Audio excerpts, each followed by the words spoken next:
অনেক দিন হলো ভিডিওগুলো ফোনের গ্যালারিতেই পড়েছিল। ব্যস্ততার কারণে কিছুতেই আর কমপ্লিট করে উঠতে পারিনি। তাই আজকে যখন একটু সময় পেলাম, ভাবলাম ভিডিওটা বানিয়েই ফেলি। সেদিন ছিল সরস্বতী পুজো। আর এবারে যেহেতু দুদিন সরস্বতী পুজো পড়েছিল, তাই প্রথম দিনে আমার বেরোনোর প্ল্যান ছিল না। কারণ ভেবেছিলাম প্রথম দিনে আমি পুষ্পাঞ্জলি দেব, আর সেকেন্ড দিনে আমি কোথাও সুন্দরভাবে সাজুগুজু করে ঘুরে আসবো। তখন আমি পুষ্পাঞ্জলির জন্য তৈরি হচ্ছিলাম, আর হঠাৎ করেই দেখলাম ফোনটা বেজে উঠল।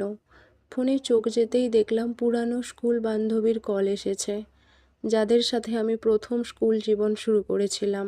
আর ফোনটা রিসিভ করা মাত্রই ওপার থেকে নাছোড়বান্দা একটা সুর বারবার আমাকে বলে উঠছিল যে না, আজকে তোকে বেরোতেই হবে। যেহেতু আমার কোনো বেরোবার প্ল্যান ছিল না, তাই একটু হেজিটেট করছিলাম প্রথমে। কিন্তু পরে ভাবলাম না, এই সুযোগটা একবার চলে গেলে আর হয়তো ফিরে পাবো না দ্বিতীয়বার। কারণ সবসময় সুযোগ হয়ে ওঠে না। তাই সেদিন আর আমি সুযোগটা হাতছাড়া করিনি। সবাই মিলে বেরিয়েই পড়েছিলাম একটু ঘুরু ঘুরু করতে। কি ভাবছেন আমি একা একা ঘুরছি? না না, ওরাও আছে সাথে। এই যে একজনকে নিয়ে আমি সামনে এগিয়ে চলেছি, আর একজন হয়েছিল সেদিন আমার ক্যামেরাম্যান। ও পিছন পিছন আসছিল আর আমাকে সামনের দিকে দেখতে বলছিল, কিন্তু আমি আমার মতো এগিয়ে চলেছিলাম। আর একজন তো নিজের মতো হেঁটে চলেছে, একবারও পেছন ঘুরে তাকায়নি।